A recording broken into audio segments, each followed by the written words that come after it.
Et on va tenter de regrouper ces signes.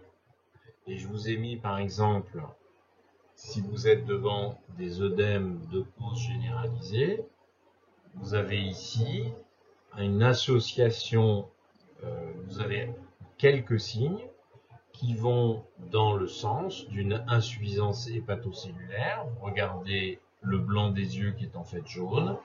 Et vous avez des lésions cutanées qui sont évocatrices, mais il est vrai qu'il faut les appuyer dessus pour voir, qui sont évocatrices d'angiome stellaire.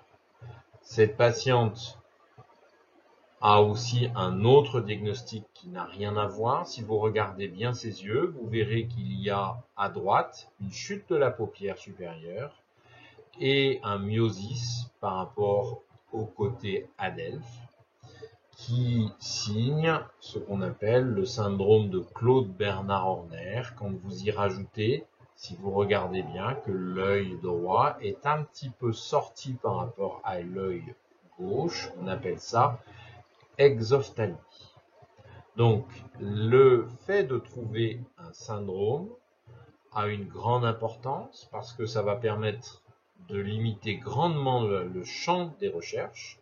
Vous avez une certitude, une de vos hypothèses, normalement, devrait être présente, eh bien, dans les causes. Et deuxièmement, le fait d'avoir un syndrome va rendre infiniment plus sûr votre diagnostic de cause. On va donc passer à la façon de faire l'examen clinique en lui-même. Cet examen clinique comprend plusieurs temps. Il va être un petit peu long à assimiler puisque il y a beaucoup de choses à savoir et l'ordre est très important parce que quand vous faites toujours de la même façon, vous aurez une habitude, comme quand on fait du vélo au départ, on apprend à faire du vélo, puis ça met un certain temps, on finit par y arriver. Donc il est important de respecter un ordre qui vous permet, un, d'acquérir une habitude, deux, d'être bien certain qu'il ne va rien manquer, puisque quand on fait dans le désordre, on va risquer de rater un certain nombre de choses, et ratant un certain nombre de choses, vous ne pourrez pas renseigner certaines hypothèses, et donc vous pouvez passer à côté du diagnostic. Alors il existe d'autres, plutôt un autre mode, dont vous entendrez peut-être parler, qui est un mode de la tête aux pieds pour faire l'examen clinique. Ce mode de la tête aux pieds n'est pas à recommander.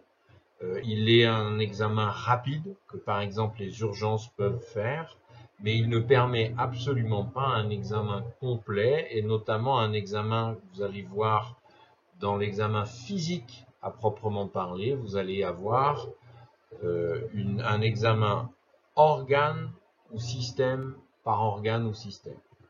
Et là-dedans, vous reconnaîtrez des syndromes. Et ces syndromes, il est très important d'examiner un organe après un organe parce que les syndromes sont très souvent au sein de l'examen d'un organe se reconnaissent. Si vous commencez par la tête et que vous allez jusqu'aux pieds, vous aurez du mal à reconnaître ces syndromes qui sont très importants. Donc, comme je vous l'ai dit, on va recueillir progressivement ces données de façon systématique, ça s'appelle la sémiologie fonctionnelle, et on va le faire de façon ordonnée, avec un canevas qui sera derrière, et c'est ce qu'on vous demandera de faire et que vous ferez toute votre vie. Ce canevas, il va aussi servir en beaucoup plus résumé à présenter un malade en donnant les choses les plus importantes toujours dans cet ordre. On commence par les données personnelles, c'est-à-dire quelle est la date de naissance, est-ce que c'est un homme, une femme, où est-ce qu'il habite. Puis on va passer au motif. Alors je l'ai mis au singulier, mais on pourrait le mettre au pluriel, motif de consultation, motif d'hospitalisation. Puis on va passer aux antécédents, d'abord personnels, médicaux. Qu'est-ce qui s'est passé dans la vie du patient? Est-ce qu'il a eu des maladies? Est-ce qu'il a des facteurs de risque? Puis chirurgicaux, a-t-il déjà opéré? Et s'il s'agit d'une femme, gynécologique. On va demander les antécédents familiaux notables. Puis enfin, on va demander le mode de vie, c'est-à-dire dans le mode de vie, vous aurez comment le patient vit. Est-ce qu'il vit à la campagne? Est-ce qu'il vit dans une ville? Est-ce que c'est une personne qui fume? Est-ce qu'il a un métier? Parce que parfois, il y a des maladies professionnelles ou des expositions à cause des professions. Donc tout ça est très important. Puis, on va passer à l'histoire de la maladie. Donc le patient, vous allez lui faire raconter ce qui s'est passé depuis le début de la maladie. Quels étaient les signes principaux, les signes fonctionnels notamment? Est-ce qu'il y a eu des modifications? Notamment, qu'est-ce qui aurait pu modifier ces choses, comme par exemple des médicaments? Puis évidemment, vous allez lui demander ses traitements habituels, puis les traitements qui ont été utilisés. Et enfin, on va passer à l'examen physique à proprement parler. Et cet examen physique est toujours réalisé de la même façon, avec d'abord, on s'intéresse à des signes qui n'appartiennent à aucun organe. Ce sont des signes généraux. On va prendre la tension artérielle, le pouls, la température, le poids, et pour se rendre compte s'il y a une perte de poids ou pas, s'il y a un trouble alimentaire, c'est-à-dire si la personne va arrêter de manger, et le terme AEG veut dire altération de l'état général et appartient généralement aux signes généraux, puisque vous allez avoir une asthénie, une anorexie, un amaigrissement, comme je vous en ai fait part sur le cours consacré à ce regroupement de signes. Après avoir fait les signes généraux, on va passer à l'examen physique, organe par organe, et cet examen physique commence toujours par les signes fonctionnels, puis on va faire les signes physiques, c'est-à-dire ce que vous constatez, toujours dans le même ordre, avec inspection, puis palpation, puis percussion, puis auscultation.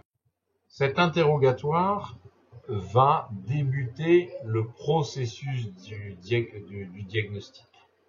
Et donc, le patient va vous parler évidemment pas dans des termes que vous avez appris en signes cliniques, mais vous allez vous les traduire. Il est évident, mal de tête, que vous allez le traduire en céphalée. Il ne faut pas utiliser les termes du patient, vous allez progressivement devenir des médecins. Ces céphalées ou signes cliniques, de façon plus générale, vont orienter votre examen clinique pour permettre de faire le diagnostic. Vous vous rendez bien compte que le motif est extrêmement important. Bien sûr, on va s'informer grâce aux antécédents, à l'histoire de la maladie, donc sur le terrain sur lequel survient ce symptôme, qui peut évidemment totalement modifier les choses. Et évidemment, il va commencer la relation thérapeutique, puisque vous allez comprendre ce que le patient va penser de sa maladie, de l'origine de sa maladie. Vous allez lui expliquer quel va être le processus, ce qui est important. Les patients doivent être acteurs aussi du diagnostic. Et il ne faut absolument pas les stigmatiser quand il y a quelque chose qui peut être mal pris sur le plan de la société, comme par exemple un alcoolique ou un patient, c'est quand même heureusement de moins en moins le cas, qui serait VIH. Et puis même, pour des choses plus banales, il ne faut pas résumer les patients à leur pathologie, comme par exemple, on entend, c'est la sciatique de la chambre 33. Ça, c'est de moins en moins souhaitable.